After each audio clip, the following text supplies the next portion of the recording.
All right, welcome all Shaw TV viewers to round number 3 of Capital Drift here at Western Speedway.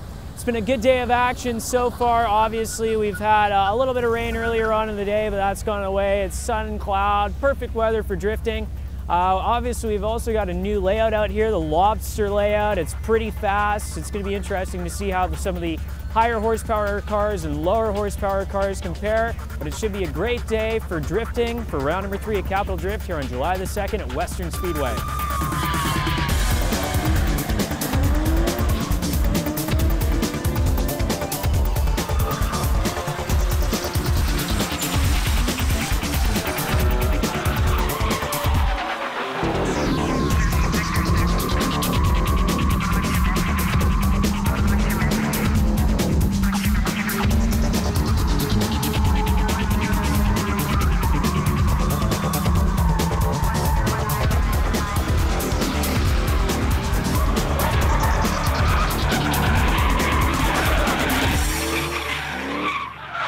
So my name's Curtis Chornahose, and this is my 1995 240SX.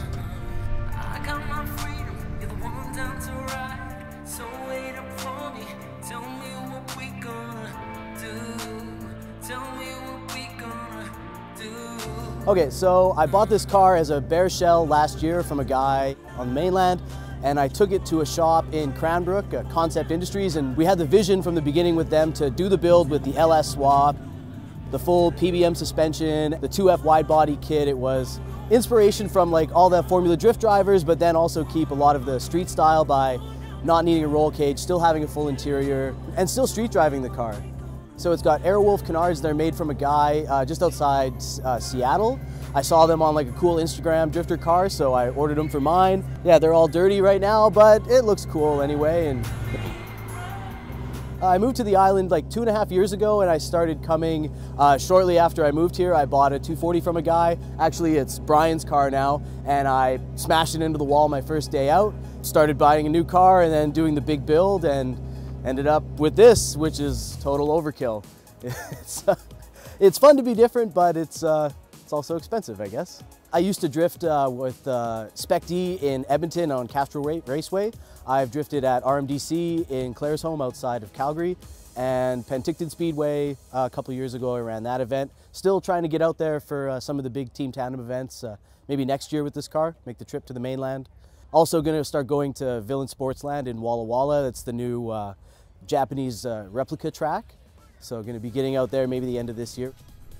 The cool thing about Western is everybody is super chill. If you show up to the track and you need to borrow a tool or something, like someone will help you out straight away. There's no big egos. Everyone is happy to drive fast and to drive close with each other. I like to come here because everyone's laid back, and you get like a mix of every kind of car out there. You'll get like a car with no body panels, or you'll get cars that are, you know, like show quality builds that are still driving around too. I don't know what else I like. I like that it's close to my house.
My name is Liam Hayes.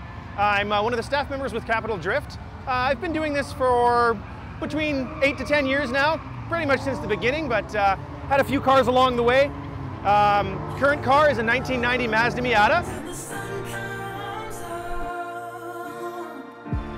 heart racing, pumping blood. I got into driving a Miata sort of by accident. The first one that I bought was actually meant to be a girlfriend's car. Took it out to a track day by accident. We'll say by accident. After that, I got hooked, and I actually really enjoyed driving it. It's one of the funner cars I've drifted, even though it doesn't have a lot of horsepower. They're quite a bit of a handful to drive, especially the way I have the car set up. The car is set up to have very little grip in the rear. So it's meant to have no traction. So you're constantly fighting the steering to try to keep the car sideways. But that's, I guess, sort of the appeal, is that it's a bit of a challenge. I've done some things to the suspension, stiffen the suspension up, changed the rear end ratio for the differential to make the tires spin a little easier. And other than that, the car is pretty stock, so you don't need to have a lot of horsepower to come out to drift. Drifting is all about power to grip ratio. So if you don't have a lot of horsepower, all you got to do is run a really skinny tire, really high pressures, or any other way to reduce the amount of grip the car has to make it so the tires spin easier. Generally speaking, I'll run my tires at around 80 PSI. They usually say only to run them at 40, but nobody's been killed yet, so I'd take that as a win. Coming out to Capital Drift is a really great environment in general. All of the staff members, all the people who come out, all of our participants, the fans, everyone's got a really good attitude. It's a really good atmosphere. It's very kind of family oriented, so you know, everyone knows each other, and if you're new to drifting, it's really easy to get welcomed in. Everyone loves to, you know, show you the ropes, give you a few pointers, make sure that you're on the way to having a good time, because as I'm sure it's been said before, the number one thing that we have here is fun. It's a really relaxed atmosphere. There's no pressure.